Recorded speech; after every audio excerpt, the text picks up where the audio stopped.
members. Mr. Towne. Sure, thank you. I have promised to accept only the district's median household income of $58,000 and donate the remaining $116,000 after taxes to local nonprofit hospitals so it is spent helping those who need it the most.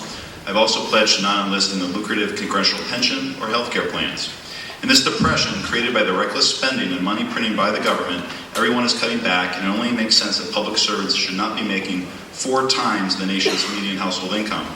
So, Mr. Callahan, after having attacked Mr. Dent for pocketing $37,000 in pay raises over the past 6 years, why will you not pledge to take a pay cut from your $174,000 salary, not take the pension, and pay for your own health care just like everyone else? Well, Jake, I think I'd agree with you that if you look at the results of Washington over the course of the last 6 years, particularly our congressmen, we're not getting our money's worth right now, that's for sure. Congressman Dent has raised the debt by more than $3 trillion.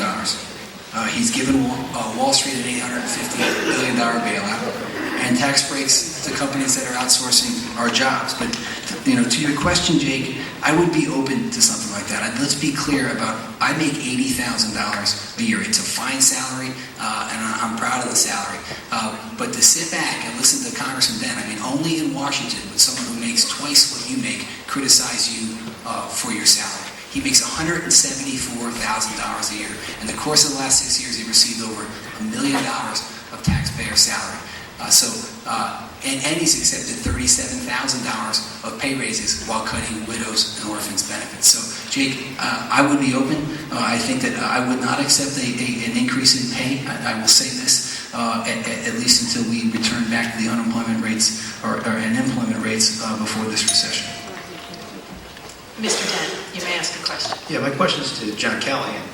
After the health care bill was jammed through the House and the Senate, the House by Speaker Pelosi, you said that you would have voted for the bill and that you support it. Since I'm sure you did not read the bill, because few of the people who voted for it did, John, would you please name 5 of the 20 new or higher taxes in health care law that you support? Look, Charlie, I'm not going to stand here and play trivia games with you. You were against the bill before the bill was drafted, okay?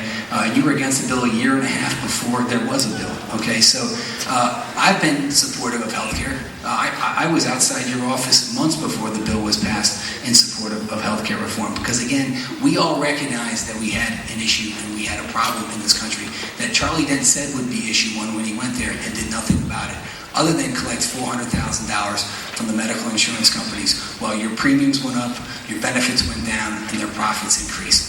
So I'm proud of where I stand. I've supported healthcare reform because I recognize that the current system was unsustainable.